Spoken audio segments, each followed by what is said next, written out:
رسول اللہ صلی اللہ علیہ وسلم نے فرمایا جمعہ کے دن اور جمعے کی رات کو کثرت سے مجھ پر درود پڑا کرو، بس جو آدمی مجھ پر ایک دفعہ درود بھیجے گا اللہ اس پر 10 رحمتیں نازل کرے گا۔ اللہم صلی علی محمد۔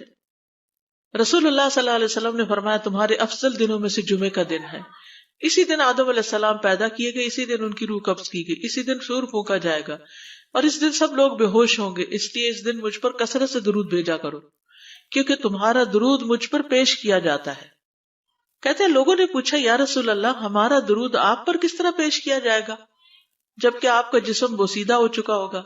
تو آپ نے فرمایا بے شک اللہ عز و جل نے انبیاء کے جسموں کو زمین پر حرام کر دیا ہے، یعنی فرشتوں کے ذریعے آپ تک درود پہنچایا جاتا ہے۔ انبیاء کے جسموں کو مٹی نہیں کھاتی، صحیح سلامت ہوتے ہیں ان کے جسم۔ سورۃ الکہف پڑھنا، نبی صلی اللہ علیہ وسلم نے فرمایا جو شخص جمعہ کے دن سورۃ الکہف پڑھتا ہے تو اس کے لیے دوسرے جمعے تک نور روشن رہتا ہے۔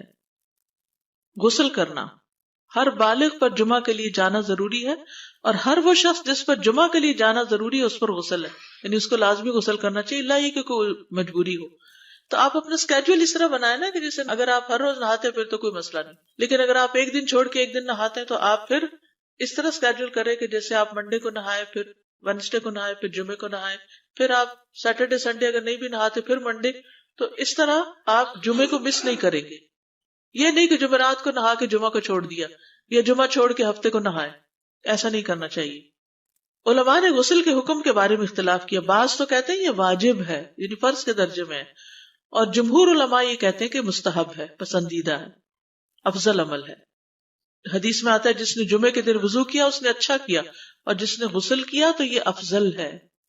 صفائی میں مبالغہ ہوتی ہے نا، ویکلی صفائی آپ کو کرنی ہوتی ہے، یعنی جیسے ناخن وغیرہ کاٹتے ہیں یا پھر اپنے زائد بال وغیرہ اتارتے ہیں، تو یہ سب چیزیں اگر جمعے کے دن ہو تو زیادہ بہتر ہے۔ نبی صلی اللہ علیہ وسلم نے فرمایا جو شخص جمعے کے دن اچھی طرح غسل کرے، اچھی طرح سنوار کر وضو کرے، اپنے بہترین لباس میں سے پہنے، یعنی جمعے کے دن باقی دنوں کی نسبت اچھا لباس پہنے، اللہ نے اس کی قسمت میں گھر والوں کی جو خوشبو لکھی ہو وہ لگا لے، یعنی گھر میں جو بھی خوشبو ہے، پھر جمعہ پڑھنے آئے تو لغو کام نہ کرے، 2 آدمیوں کے درمیان جدائی نہ کرے، یعنی 2 لوگ بیٹھے ان کے بیچ میں گھس کے بیٹھ جائے۔ اس جمعے اور دوسرے جمعے کے درمیان کے پورے ہفتے کے گناہ معاف کر دیے جاتے ہیں۔ پھر مسواک کرنا، جمعے کی سنتیں بتاتے ہوئے آپ نے فرمایا اور تم پر مسواک کرنا لازم ہے۔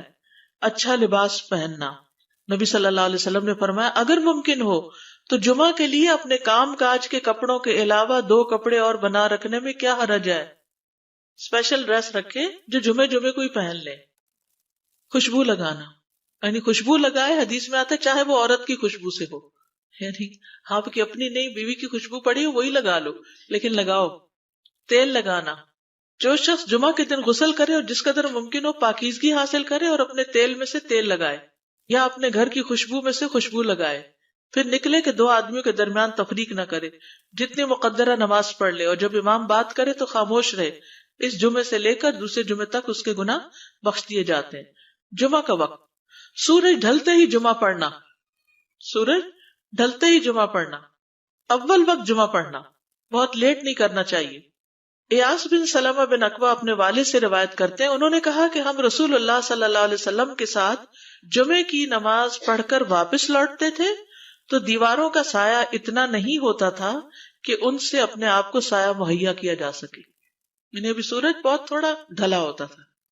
ہاں گرمی کی شدت میں تاخیر کی اجازت ہے۔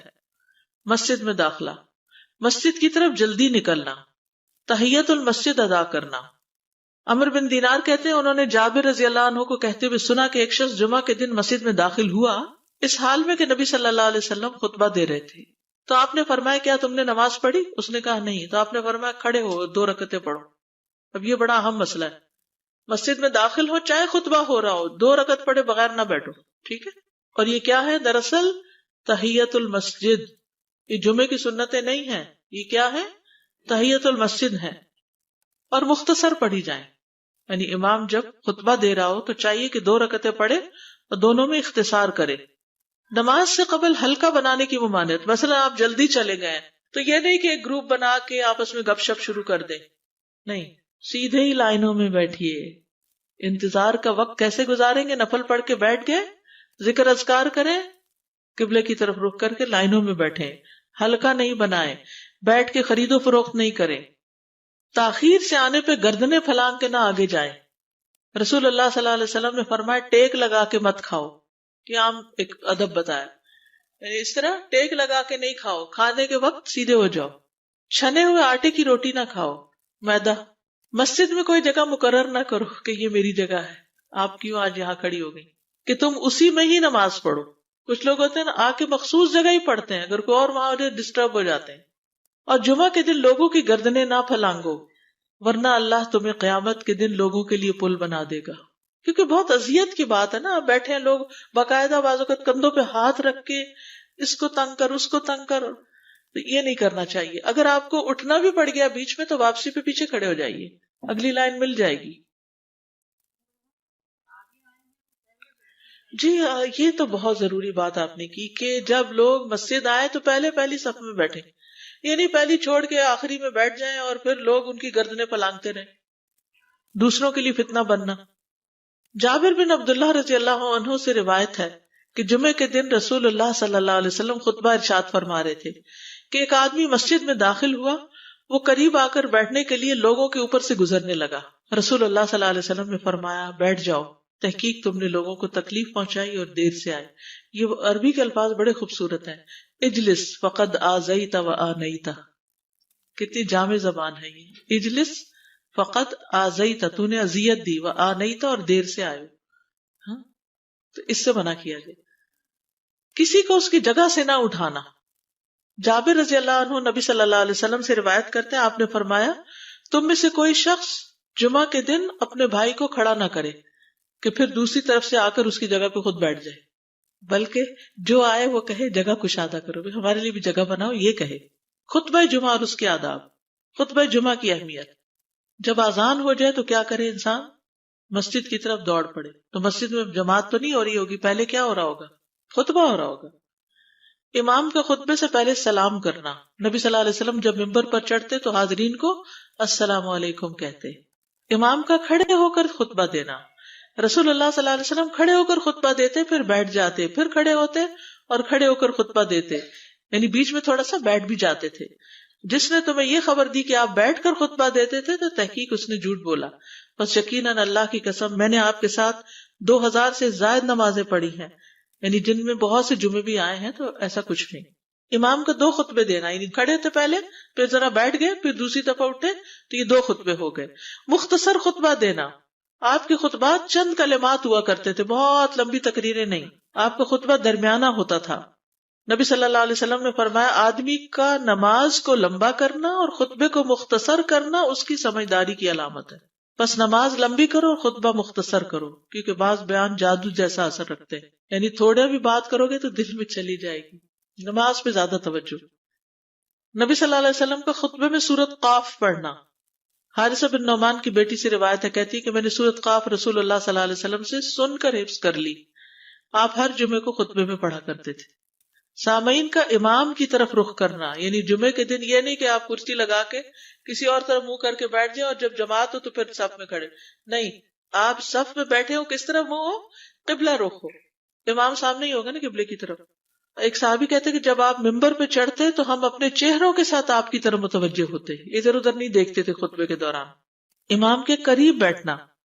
اللہ کے نبی صلی اللہ علیہ وسلم نے فرمایا ذکر میں حاضر ہوا کرو، یعنی خطبہ میں، اور امام کے قریب بیٹھا کرو، بے شک آدمی دور ہوتا رہتا ہے حتیٰ کہ وہ جنت میں بھی پیچھے ہی ہوگا اگرچہ وہ اس میں داخل بھی ہو جائے۔ یہ تاخیر کی اتنی مذمت ہے۔ خاموشی سے خطبہ سننا، یعنی بات نہیں کرنی چاہیے، کوئی اہم بات بھی نہیں پوچھنی چاہیے۔ ابن مسعود سے روایت ہے کہ انہوں نے ابی ابن کعب سے قرآن کی کسی آیت کے بارے میں سوال کیا جبکہ اللہ کے نبی خطبہ دے رہے تھے، تو انہوں نے اعراض کیا اور کوئی جواب نہ دیا۔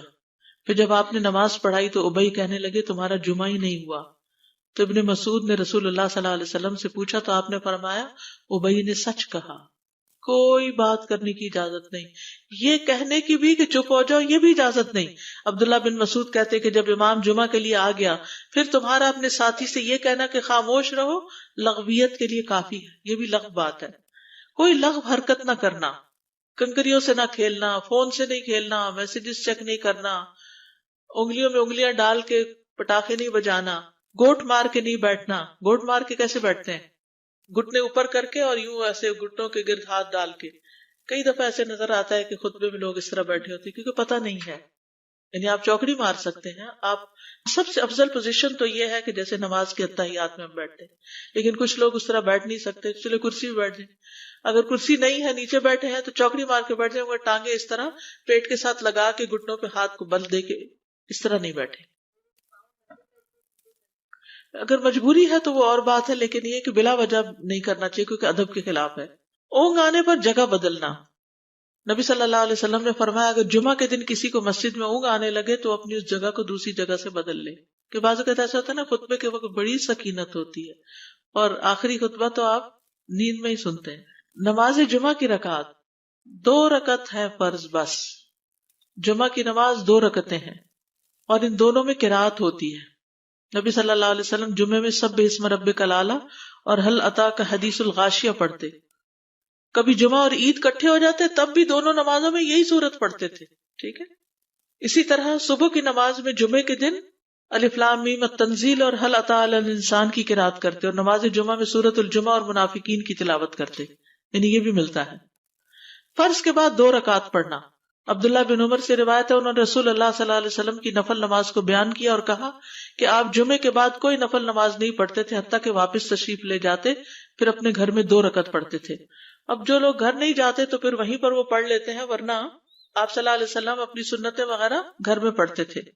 اور اسی طرح 4 بھی پڑھی جا سکتی، 2 بھی ہیں 4 بھی ہیں. آپ صلی اللہ علیہ وسلم نے فرمایا جب تم میں سے کوئی جمعہ پڑھ چکے تو اس کے بعد 4 رکعتیں پڑھے. یہ آپ کا حکم ہے. تو جب آپ کا 2 چیزیں ہوتی ہیں سمجھنے کے لیے، ایک آپ کا فعل ہوتا ہے اور ایک آپ کا حکم ہوتا ہے. تو ہمارے لیے کیا ہے جو آپ کا حکم ہو. جمعے کے بعد کوئی اور نماز پڑھنے سے پہلے گفتگو کرنا، یعنی سنت پڑھنے سے پہلے گفتگو کرنا.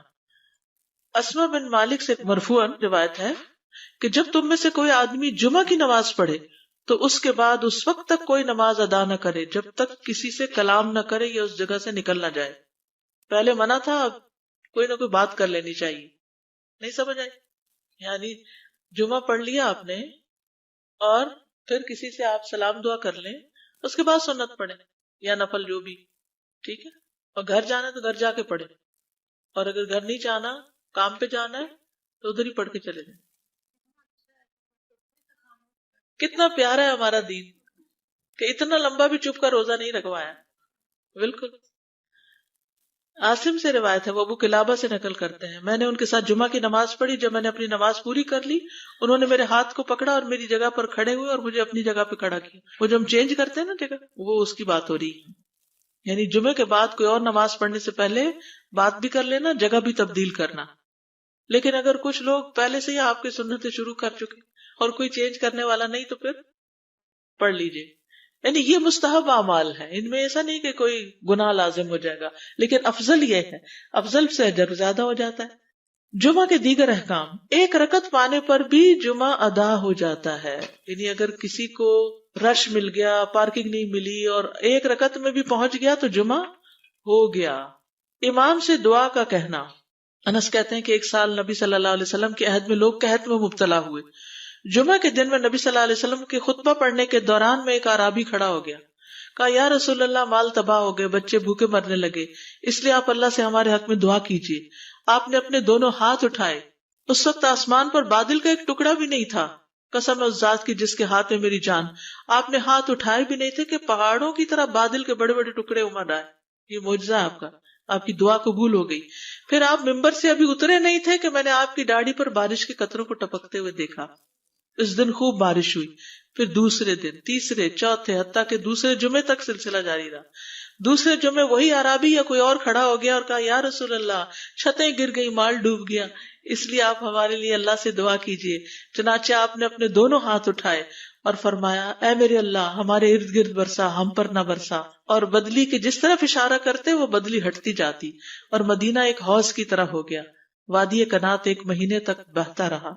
جو شخص بھی کسی علاقے سے آتا تو اس پر بارش کا حال بیان کرتا، جیسے ہوتا ہے نا کوئی فلڈ آ جائے یا کچھ ہریکین، تو پھر ہر کوئی موضوع گفتگو ہو جاتا ہے. جمعہ کے بعد قیلولہ کرنا. انس کہتے ہیں کہ ہم لوگ جمعہ کے دن سویرے نکلتے اور جمعہ کی نماز کے بعد قیلولہ کرتے تھے، جمعہ کے بعد کھانا کھانا. سہل کہتے ہیں کہ ہم نہ تو قیلولہ کرتے نہ دوپہر کا کھانا کھاتے مگر جمعے کے بعد. لنچ کب ہے؟ جمعے کے بعد. جمعے کو قیام و سیام کے لیے خاص کرنے کی ممانعت ہے، یعنی اس دن کی رات کو شب جمعہ منانا کہ اس رات پوری عبادت کریں گے، یہ سنت سے ثابت نہیں. ٹھیک ہے. اور دن کو روزے کے لیے خاص کرنا یہ بھی سنت سے ثابت نہیں، الا یہ کہ کوئی معمول کا روزہ رکھتا ہے، ایام 20 کا روزہ ہے تو وہ اور بات ہے. ابو ہریرہ سے روایت ہے کہ میں نے رسول اللہ صلی اللہ علیہ وسلم کو فرماتے ہوئے سنا، تم میں سے کوئی شخص جمعہ کے دن روزہ نہ رکھے مگر یہ کہ اس کے ایک دن پہلے یا اس کے بعد کا دن ملا کر روزہ رکھے. جمعہ کے دن خرید و فروخت کی ممانعت ہے. جمعہ کے دن جب نماز کے لیے پکارا جائے تو اس وقت اللہ نے خرید و فروخت سے منع کیا ہے. وَذَرُوا الْبَيْعَ، اس دن کاروبار حرام ہے. اور یہ جمعے کی دوسری اذان کے ساتھ تعلق رکھتا ہے، یعنی صبح صبح کام کر سکتے ہیں لیکن اذان ہوتے ہی چھوڑ دیں، اور جب پھر جمعہ سے فارغ ہو جائے تو دوبارہ دکان پہ جا کے بیٹھ جائیں. جابر بن عبداللہ کہتے ہیں کہ نبی صلی اللہ علیہ وسلم جمعہ کے دن خطبہ ارشاد فرما رہے تھے کہ مدینہ میں ایک تجارتی قافلہ آیا. رسول اللہ صلی اللہ علیہ وسلم کے صحابہ اس کی طرف لپک پڑے اور آپ کے پاس مسجد میں صرف 12 آدمی بچے.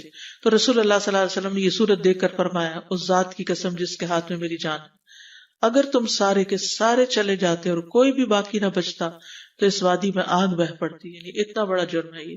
پھر یہ آیت نازل ہوئی، وَإِذَا رَأَوْا تِجَارَةً أَوْ لَهْوًا انفضوا إِلَيْهَا وَتَرَكُوكَ قَائِمًا، جب وہ کوئی سودا بکتا دیکھیں یا کوئی تماشا نظر آ جائے تو اس کی طرف دوڑ جاتے اور آپ کو کھڑا ہی چھوڑ دیتے ہیں. راوی کہتے ہیں جو 12 آدمی رسول اللہ صلی اللہ علیہ وسلم کے ساتھ رہے ان میں ابو بکر اور عمر رضی اللہ عنہ بھی شامل تھے. جمعے کے دن قبولیت کی گھڑی ہوتی ہے، اس وقت اللہ سے بھلائی مانگنی چاہیے. رسول اللہ صلی اللہ علیہ وسلم نے فرمایا، جمعے کے دن میں ایک گھڑی ایسی ہے کہ کوئی مسلمان اللہ سے کسی خیر کا سوال کرتے ہوئے اس کی موافقت نہیں کرتا مگر اللہ اسے وہی خیر عطا کر دیتا ہے. فرمایا یہ ایک چھوٹی سی گھڑی تھوڑی دیر کے لیے ہوتی ہے اور یہ ہر جمعے کو ہوتی ہے. ٹھیک ہے. اور خصوصاً نماز میں بھی اگر کوئی دعا کر رہا ہوتا ہے نا انسان تو وہ بھی قبول ہو جاتی ہے. نماز میں دعا کہاں ہوتی ہے؟ شروع میں ہوتی ہے، رکوع میں ہوتی ہے، سجدے میں ہوتی ہے، تشہد میں ہوتی ہیں. تو اگر یعنی جمعہ پڑھ رہے ہیں اور بیچ میں دعائیں آ گئی ہیں تو ہو سکتا وہی گھڑی آ گئی ہو اور آپ کی دعا قبول ہو جائے. اور یہ تورات میں بھی اس کا ذکر تھا. ابو ہریرہ رضی اللہ عنہ کہتے ہیں کہ رسول اللہ صلی اللہ علیہ وسلم نے فرمایا، بہترین دن جس میں سورج طلوع ہوتا ہے جمعہ کا دن ہے.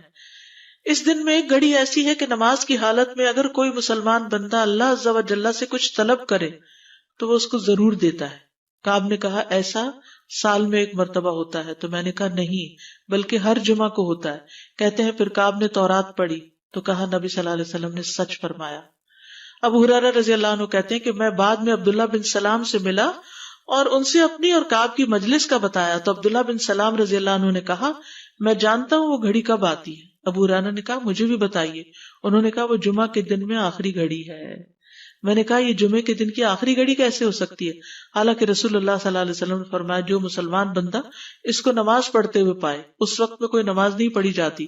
تو عبداللہ بن سلام نے کہا کیا رسول اللہ صلی اللہ علیہ وسلم نے یہ نہیں فرمایا جو شخص نماز کے انتظار میں بیٹھا رہے وہ گویا نماز ہی کی حالت میں ہے حتیٰ کہ نماز پڑھ لے.